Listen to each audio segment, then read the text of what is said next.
Alright everybody, welcome back to Skyway Classics YouTube channel. We're now going for a ride in our 1997 Chevy Camaro SS SLP edition. Of course, as you can see, it is a convertible featured by a white power top. I am going to say that again, it is a white power top. But other than that, as you can see, the exterior features a nice white featuring the orange SS stripe style coming from the hood, and I believe to the back. I am correct there when I say that. Having the 5-spoke chrome style wheels on it to give it the nice little, I want to say stylish look for the 90s. But other than that, as you can see, we're moving on to the interior now. It is an automatic on the floor. I want to start off by saying how wonderful the seats are, especially being white, being the fact that white is one of the most hardest colors in the world to keep clean. But as you can see, they are in very good condition. Nice, same for the back. There's no stains, no tears, no deterioration. As of course you can see, they have the 30th anniversary embroidered into the seat, and I can also show you that right there on the front to see right above the radio, which is an old school Delco with cassette. Do have the cluster here, which is all the old school, nothing really digitalized here.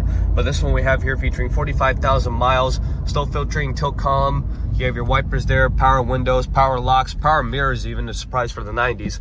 But other than that, it is a fun little car to drive. Definitely has a power of its own. As you can hear right now, I'm going to give a second silence.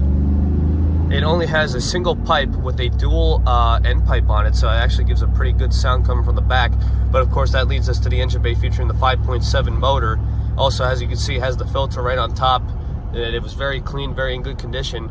Like I said, especially for this kind of car being an SLP edition. But besides that, just being white in general, for a car from the 90s, most of them were abused or not very well taken care of. In fact, one of the things I love about this car is when I opened the center console, you can see they actually had little things where you can put your coins in, same for your cassettes. But of course, now the days changed where everything's divided on Bluetooth or CD. Actually, rarely even CD, mostly just Bluetooth. But it's nice to know that somebody definitely took care of this car, and it could be yours. Just take a look at skywayclassics.com, take a look at the inventory, take a look at the lovely little vehicles we have to sell. But as for now, though, we are just going to get this fine little one turned around and up on the hoist, so just stay tuned with us to see the underneath.